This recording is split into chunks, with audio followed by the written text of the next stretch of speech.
Time now for another Bases and Balls with Guardians broadcaster Jim Rosenhaus with us on WAKR, brought to you each and every week by our good friends at Nika IBEW.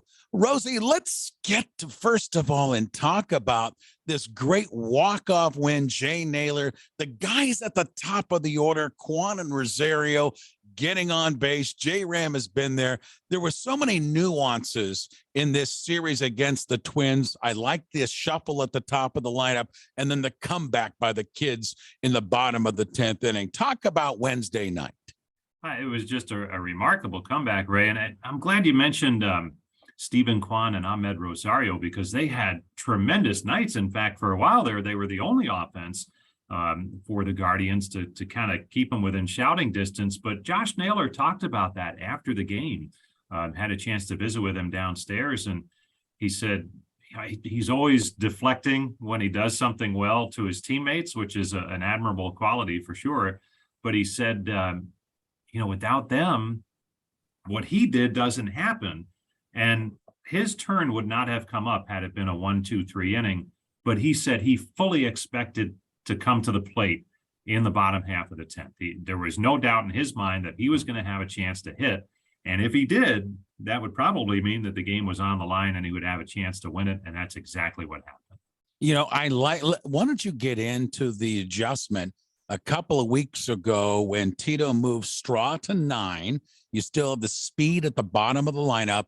And he moved the rookie into the leadoff spot, which is no easy task. And Rosario has just taken off like he did this time last year with the stick. Talk about the change at the top of the lineup.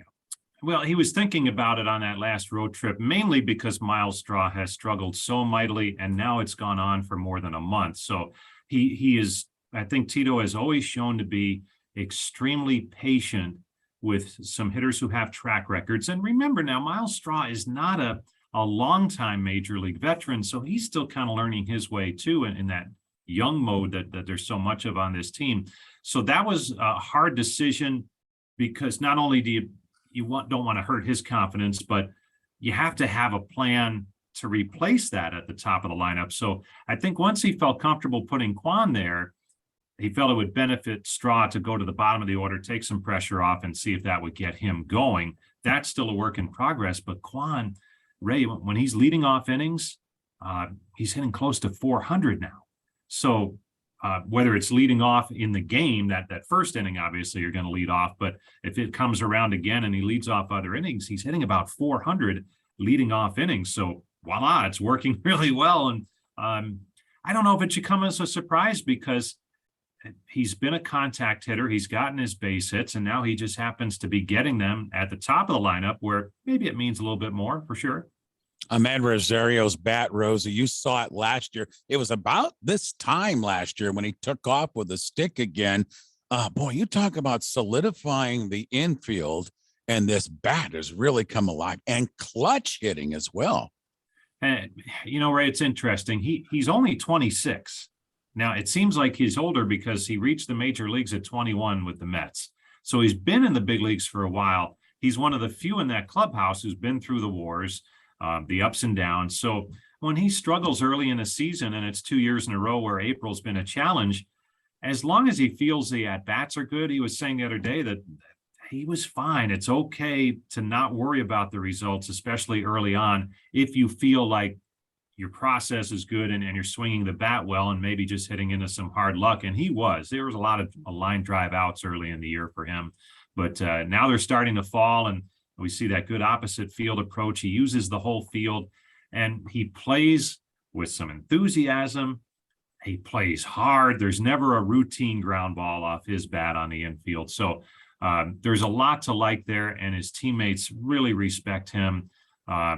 He's a valuable member of this team right now, no question. I agree, Rosie, and I love watching him play. And when you got those three at the top, when you talk about Kwan, Rosario, and of course J-Ram in the number 3 spot, I like that going forward, not only this year, but of course on down the road. Rosie, you've seen just about everyone in the American League, and maybe everyone. And as we approach July, and normally this is the time when teams are starting to address themselves and elsewhere in the American League, The Yankees have an unbelievable record that come into Progressive Field this coming weekend. So I wanted you to talk a little bit about that matchup. But what about the rest of the American League? Maybe some teams you really like, maybe a couple of disappointments, and then maybe talk about the matchup this weekend.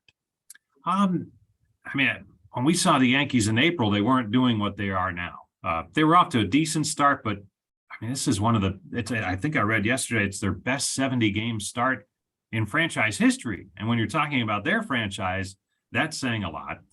So obviously they're really good. I like Boston, and maybe it's just because they played well here over the weekend. There's probably some holes there, but and I know we saw them early, and they're starting to hit their stride a little bit. I really like the Blue Jays too. They were a fun team to watch, and maybe that's it. They're fun.